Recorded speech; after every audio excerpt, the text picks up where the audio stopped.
আমার আপনাদের এই এলাকাতে আপনারা খুব সৌভাগ্যবান, সমস্ত সচ্ছল লোকদের বাস, বেশিরভাগ বনানী, গুলশান, বাড়িধারা, এমনকি আপনার নতুন নতুন যে বসুন্ধরা এবং অন্যান্য নতুন নতুন যে সমস্ত আপনার রেসিডেন্সিয়াল এরিয়াগুলো গড়ে উঠছে, সেখানে কিন্তু সমস্ত শিক্ষিত এবং আপনার সচ্ছল মানুষদের বাস।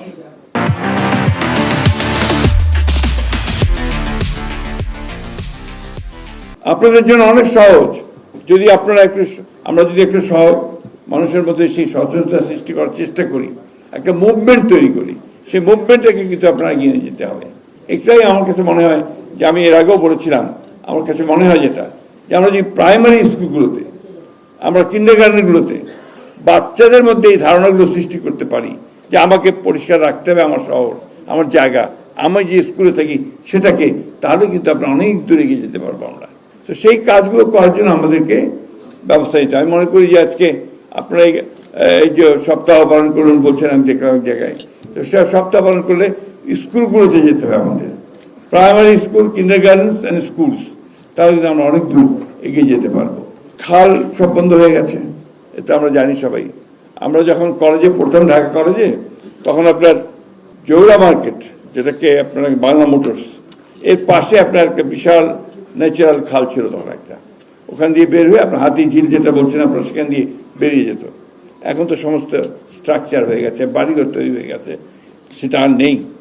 এখন আপনাকে ওইখান থেকে বের করার চেষ্টা করতে হবে কীভাবে আপনারা সেই ন্যাচারাল ফ্লোটাকে বের করে নিতে পারেন।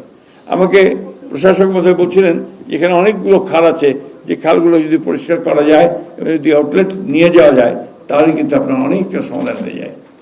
আপনার তুরাগ আপনাদের সঙ্গে লাগা, সেই তুরাগের ভয়ঙ্কর অবস্থা।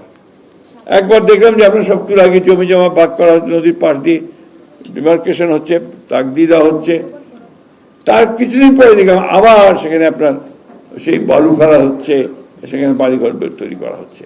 তো এটা তো একটা কন্টিনিউয়াস প্রসেস দখলের, এটাকে সবাই মিলে যদি বন্ধ না করা যায়, জনপ্রতিরোধ যদি সৃষ্টি না হয়, তাহলে কিন্তু এটাকে করা সম্ভব হবে না।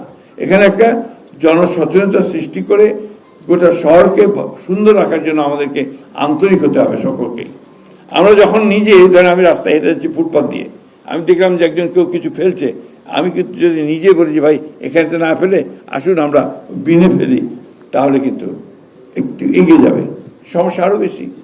প্রশাসক মহোদয় বলছেন বিন দিয়েছিলেন রাস্তায়, তিনি ফুটপাথে বিন দিয়েছিলেন, রাতের বেলায় বিন নাই, দ্যাটস দ্য রিয়ালিটি, ওটাও সত্য। কারণ এগুলোকে একসাথে খুব কঠিন হবে যদি আমি আর জনসচেতনতা সৃষ্টি করতে না পারি। ওই কাজটার উপরে আমাদেরকে জোর দিতে হবে সবচেয়ে বেশি, যে আমরা আপনার কনসিয়াসনেস, মানুষের যে সচেতনতা, অ্যাওয়ারনেস, এটাকে আমরা বাড়ানোর চেষ্টা করবো।